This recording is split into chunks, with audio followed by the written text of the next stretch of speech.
A gente vai então agora fazer um compilado dos nossos vários vídeos sobre o feminino, o trágico e a relação entre a antiguidade clássica, moderno, como é que a gente pode fazer uma releitura, de certa forma pelo avesso, a contrapelo, das grandes heroínas trágicas, e isso ajudar a ler a realidade contemporânea. O que Antígona tem a ver comigo? Onde ela entra no debate político, fraterno, Jocasta, Édipo? O que é o complexo edípico hoje? Como é que eu vou me enlouquecer de amor como Medeia? Ou querer vingar o pai, matar a mãe como Electra? E Romeu e Julieta? Quem é Julieta hoje? Que sujeito ativo, forte, determinado, decidido que é Julieta que, surpreenda-se, pede Romeu em casamento? Quem é Lady Macbeth? Uma das vilãs mais charmosas e interessantes da história. Como talvez todas essas, né? Mocinha e vilã, não tem mais essa história, né? Bem e mal, ou uma princesa um pouco... Não, são sempre mulheres complexas, fortes, que vão fazer um percurso para chegar no seu lugar, né? Cordelia, Rei Lear, Nora, Ibsen. Como é que a gente vai trabalhar com muitas mulheres que desenharam um lugar possível para o feminino que a gente habita hoje?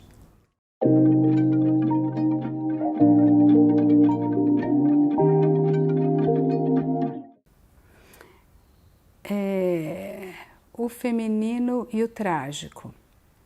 O que é que a gente está falando com isso, né? E qual é o intuito dessa cápsula aqui de reflexão? A gente milenarmente associou a grandes personagens masculinas ou o desenvolvimento de grandes sofrimentos, dores, dramas do feminino em relação ao masculino e ao mundo masculino, né? Suas leis, suas diretrizes. Então, por exemplo, a gente tem grandes personagens como Édipo. Édipo rei ou Édipo tirano. A gente tem a trilogia tebana, Sófocles, e é o caminho de Édipo, que vai terminar na sua filha Antígona. Então a gente tem grandes personagens femininas também. Por exemplo, Antígona. Agora Édipo. Tem uma figura muito importante por trás de Édipo, que é Jocasta. Então, qual que é o intuito desse nosso fio agora? É olhar toda essa construção ocidental pela lente do feminino. Não o feminino às mulheres só, mas também por algo de uma feminilidade, ou para ser um pouco mais precisa, uma posição além fálica. Né? A gente quer colocar em xeque uma ordenação de mundo que ela é de uma lógica fálica, de uma lógica estritamente patriarcal, e que vai fazer uma hierarquia, né? Deuses ou Deus que vai fazer sua criatura, a sua imagem e semelhança, a criatura do macho, é uma lógica machocêntrica do homem, que é o pater família, que tem o poder, que tem a lei, que tem a regulação e que vai ordenar como é que se instaura essa lei. Por exemplo, Agamenon, por exemplo, pai de Édipo, por exemplo, aquele que vai instaurar a lei da polis, Creonte, contra a qual Antígona vai se instaurar. ou o destino, né?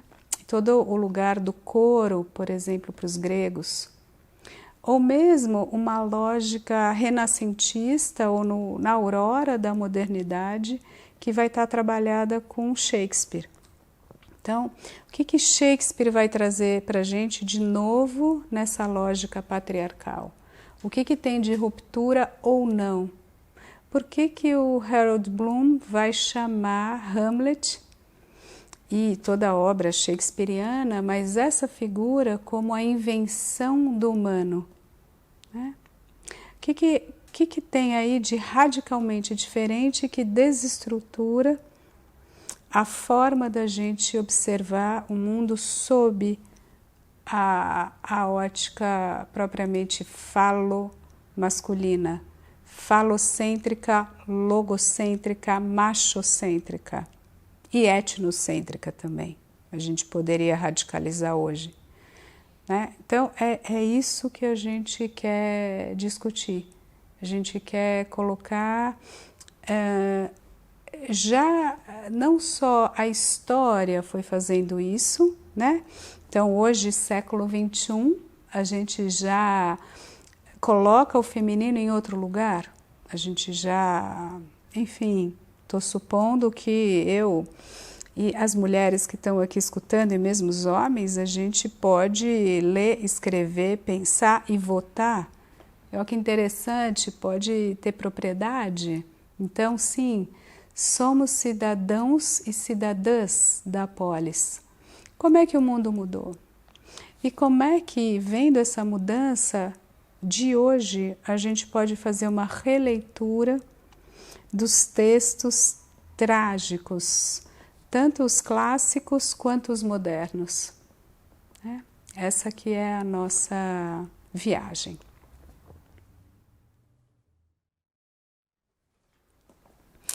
Então, a tragédia.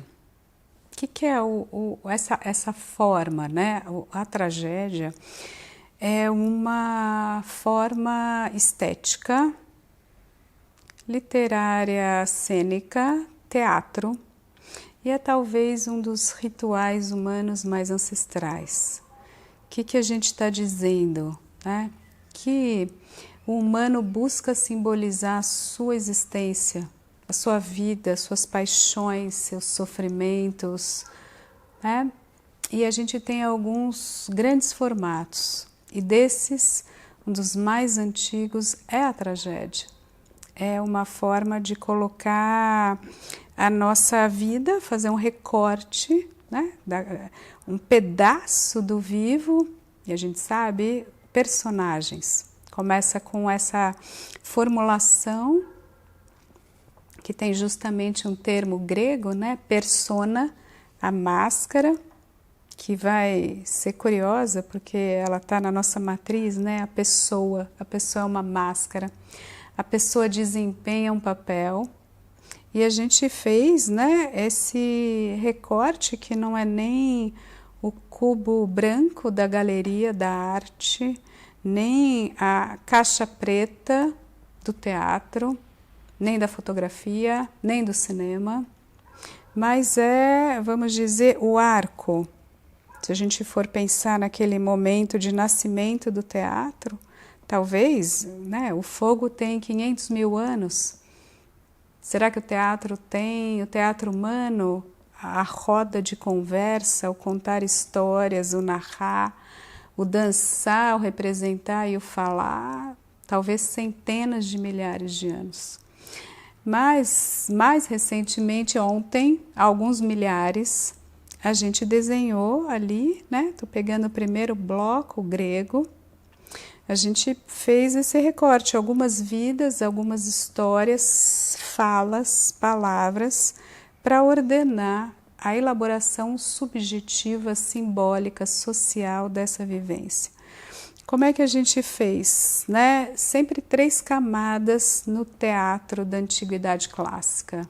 O que difere dos nossos tempos? Vou fazer uma diferenciação em 3 etapas. Né? A primeira, esse espaço cênico clássico, ele operava com as personagens, sempre tinha um coro, que é a voz da cidade, é a polis, né? Aquilo que você está desempenhando aqui, Édipo, Creonte, Jocasta, Antígona, Orestes, Electra, Medeia. O coro que diz as pessoas, o coletivo, a cidade, os outros, o olhar do outro. E os deuses têm sempre essa camada de transcendência para ordenar a vida. Aquilo que o oráculo pode dizer, a ideia de destino, de vontade transcendente ao sujeito, do desejo, né, e das lutas entre essas forças ou entre os deuses.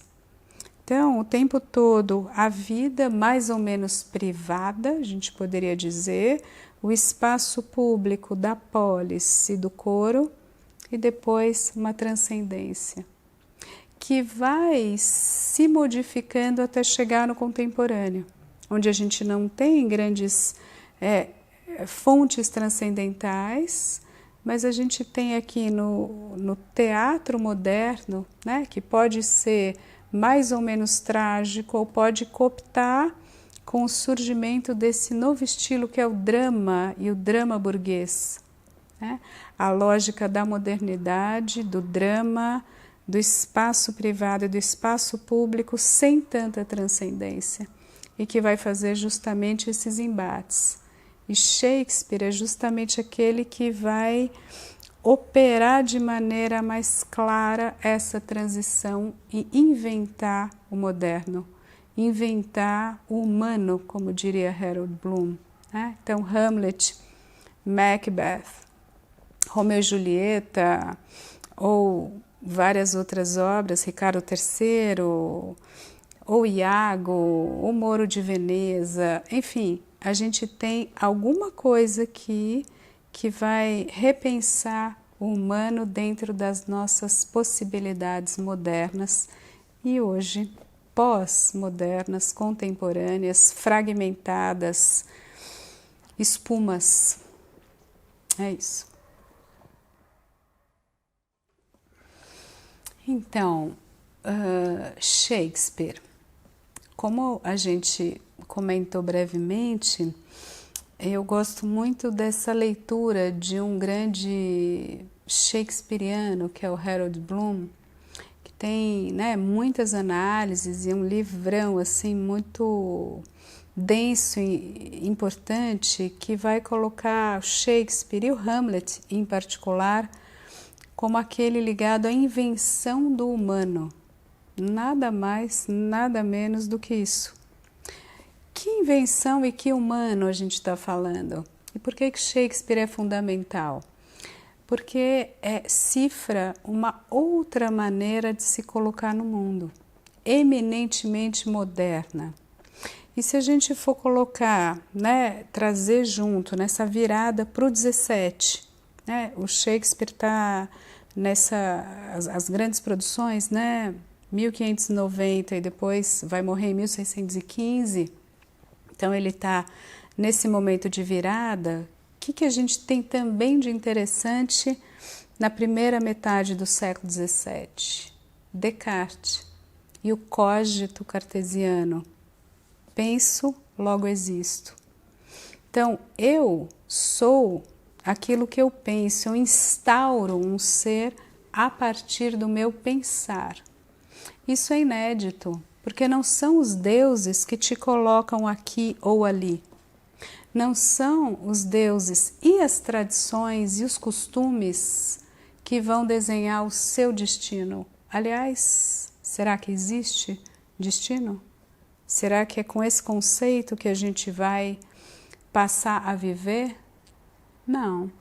Quem é Hamlet? É aquele que ousa perguntar ser ou não ser? Eis a questão. Então, é aquele que põe a pergunta sobre o seu desejo, e no caso do Hamlet, a hesitação, a famosíssima hesitação diante da sua missão, diante do seu querer. Afinal, quem sou eu? Eu sou o filho do rei? Eu devo vingar o rei? Eu devo então e preciso fazer aquilo que é esperado de mim? Mas por quê? Mas espera aí, né? E vocês sabem que o Hamlet ele veio para a corte pela morte do seu pai, mas ele estava estudando em outra cidade. Nosso príncipe da Dinamarca estudava numa universidade alemã. É o ápice da lógica da universidade, do tudo saber, de abarcar o saber. Cogito, universidade, pensamento, questionamento. Isso é modernidade, isso é ciência, é o surgimento de um outro paradigma, né? Tudo isso está no trágico, tudo isso está no Shakespeare e está também, sobretudo, no que nos interessa mais tocar, que são as personagens femininas. Muitas vezes a gente vai pensar em Hamlet, mas e Ofélia? Quem é Ofélia? Qual o seu lugar ou qual o seu não lugar? O que esse não lugar, o que a morte, o apagamento, o silenciamento, o suicídio podem dizer desse lugar de afirmação ou de confronto do feminino diante de uma lógica patriarcal que estava em questionamento? Quem é Lady Macbeth? Qual a importância dela como articuladora de Macbeth? E Ricardo III? E Julieta? A gente sempre fala Romeu e Julieta. Talvez a gente possa falar Julieta e Romeu. Quem são os sujeitos ativos nesse grande teatro, né? Qual é a posição do feminino, normalmente, né, nas personagens femininas, em mulheres e para além das mulheres? Vou fechar aqui com uma pequena provocação. Hamlet está numa posição do feminino ou está numa posição fálica, né? Para além do falo, o outro gozo do feminino, como diria Lacan, onde que a gente está? Julieta. Quem é você, Julieta? Claro, essa talvez seja uma das obras shakespearianas mais conhecidas e menos conhecidas, porque talvez a gente tenha de tanto conhecer e voltar num certo arquétipo e fazer uma leitura que vai escapando do trágico e desenhando o romântico, né? Que é isso que a gente vai fazendo. Inclusive, a gente pode pensar um fio que vai do trágico na sua radicalidade antiga grega, vai passando pelo drama que a gente às vezes chama de drama burguês da modernidade.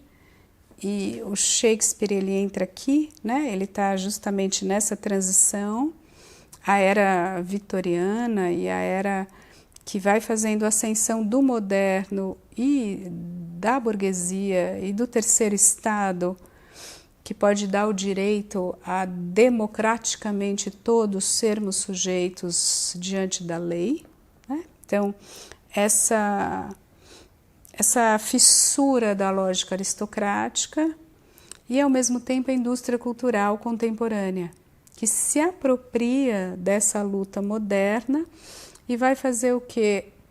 Pintar com o verniz do romantismo sem a potência de questionamento do humano que está embutida na matriz romântica. Que o romantismo ele destitui, ele é crítica de uma certa forma de pensar o sujeito como consciência e razão. Então, o romantismo é crítica do paradigma racionalista cartesiano.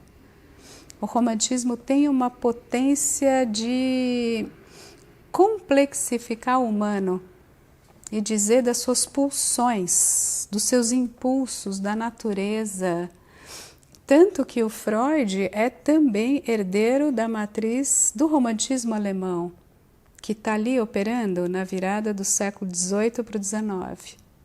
No entanto, olha que interessante a cultura, ela vai pegar essa explosão do trágico na modernidade, que é o Shakespeare, e vai transformar Julieta e Romeu num par romantizado, pasteurizado, apaziguado, mesmo com um final infeliz, mas a ênfase é na junção amorosa. Julieta é muito mais que isso, né? Essa obra, Romeu e Julieta, que a gente está aqui provocativamente fazendo uma pequena, né, inversão na ordem dos termos, uma metonímia, Julieta e Romeu propõe muitas revoluções. É uma obra que vai desmontar várias camadas de uma lógica canônica, patriarcal, aristocrática e de uma expectativa da relação entre os sexos. Julieta é feminista avant la lettre. Julieta é aquela que toma a palavra, que toma a ação, que responde para além dos múltiplos jogos de sedução ou dos nossos livros de quase coach, como é que é se fazer desejável para o outro. De alguma maneira, Julieta tem uma atividade, tem um lugar de fala, vou dizer de maneira provocativamente anacrônica, né?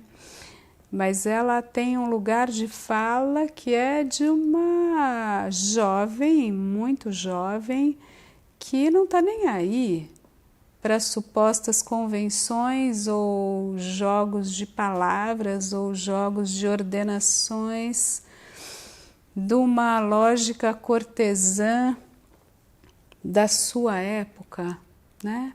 Julieta é bem interessante, talvez bem mais interessante que a gente tenha se permitido avaliar até então. Então, esse é o convite para mergulhar nesse outro olhar. Jocasta e Édipo. Claro, é o nosso propósito aqui, é o nosso intuito fazer esse convite a uma pequena, não inversão, né? Não que a gente quisesse entrar na mesma lógica fálica e dizer não, as personagens masculinas não valem ou não são tão relevantes e vamos fetichizar, falicizar as personagens femininas. Não é propriamente isso, não é uma disputa fálica, não é uma rivalidade de importância, não é trabalhar nesse mesmo escopo, né? Nós contra eles, como muitas vezes, inclusive, a gente imagina que seria o feminismo, que seria uma reatualização de práticas patriarcais só com sinal invertido. Agora as mulheres que valem, agora elas que são superiores, agora o mundo dominado por mulheres será então um mundo... Enfim, não é exatamente essa pegada. Qual é a discussão? Quem é Jocasta? Para além de Édipo e toda a tinta, mas milênios, literalmente, que se debruçaram sobre Édipo rei ou Édipo tirano, e uma obra clássica, literalmente, tão geradora de conceitos, ideias, leituras, interrogações vivas.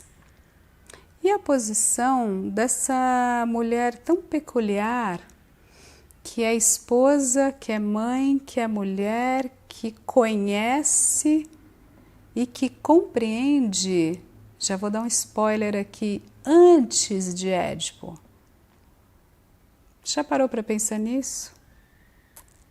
Ela não recua diante do saber. Nem Édipo, que quer vir a saber.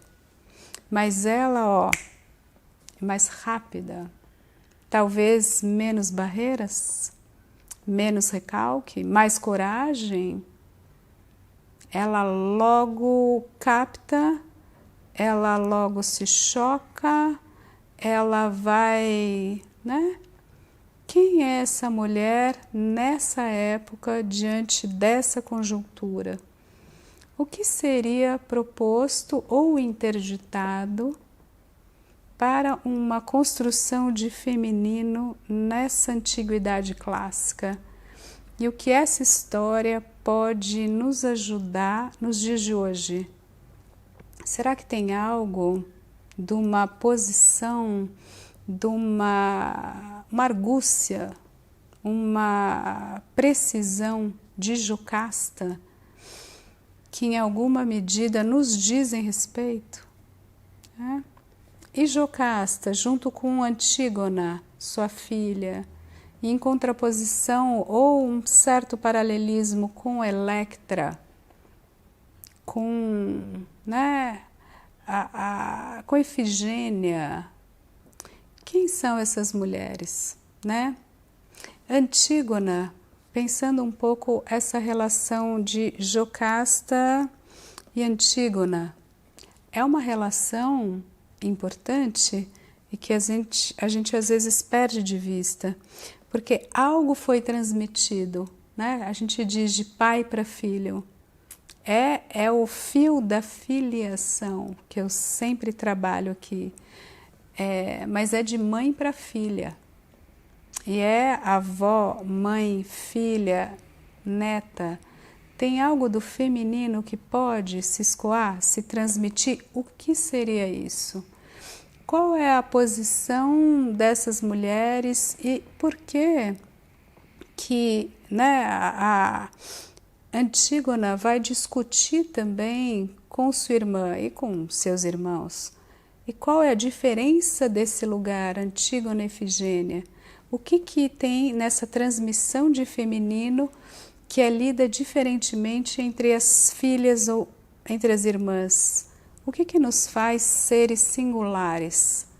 Já havia uma singularidade, já havia uma subjetivação radical nessas personagens femininas da antiguidade clássica, né?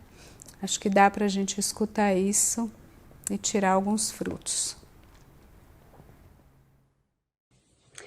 Oi, se você gostou desse vídeo, eu te convido então para se inscrever no meu canal, apertar o sininho para receber em primeiro lugar as notificações e acompanhando as várias ideias que circulam por aqui, assim como seguir as outras redes que estão aqui na descrição, tá bom? Até mais, até a próxima, a gente vai se cruzando por aí. Tchau, tchau.